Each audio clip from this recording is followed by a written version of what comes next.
Dear audience, السلام علیکم۔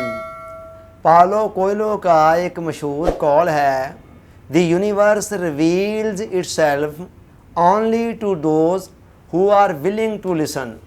کائنات اپنا آپ صرف اس پر آشکار کرتی ہے جو اسے سننے کے لیے آمادہ ہوتا ہے۔ اللہ رب العزت نے اس پوری کائنات کے اندر اپنی قدرت کی نشانیاں رکھی ہوئی ہیں۔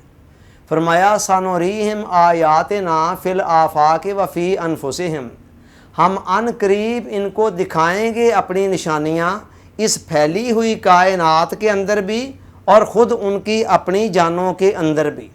چنانچہ اللہ رب العزت کی نشانیاں اس کائنات کے ذرے ذرے کے اندر بکھری ہوئی ہیں، مگر یہ سارے کے سارے نغمے جو فطرت کی سطح پر بجائے جا رہے ہیں، سنائے جا رہے ہیں، یہ سب کے سب خاموش زبان میں۔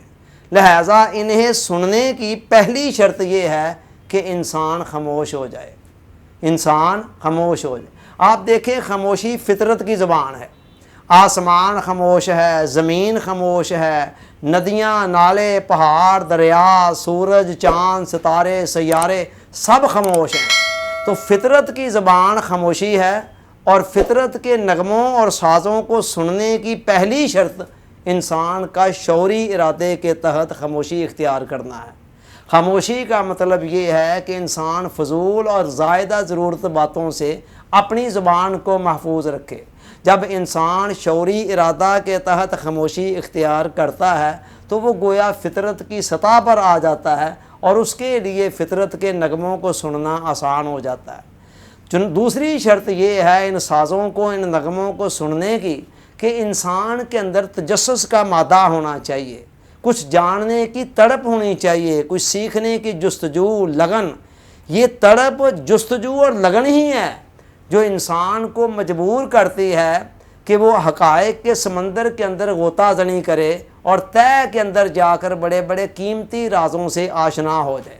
جس بندے کے اندر تجسس ہی نہیں ہے، کوئی طلب ہی نہیں ہے، تڑپ ہی نہیں ہے کچھ جاننے کی، کچھ سیکھنے کی، کچھ سمجھنے کی، فطرت کے راز اس پر کیسے آشکار ہو سکتے ہیں؟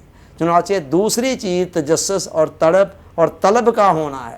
یہی بات اس قول کے اندر کہی جا رہی ہے کہ فطرت کے نغمے جو ہیں وہ تو ہر وقت جاری و ساری ہیں، مگر فطرت اپنے رازوں کو ان لوگوں پر آشکار کرتی ہے جن کے اندر ایک تجسس ہوتا ہے، ایک طلب ہوتی ہے، ایک تڑپ ہوتی ہے فطرت کے ان رازوں کو جاننے کی۔ جتنے بھی لوگوں پر آشکار ہوئے، آپ ان کی زندگیوں کو دیکھیں تو ان کے اندر آپ کو کمال درجے کی طلب، تڑپ اور تجسس دکھائی دے گی۔ Thanks for watching.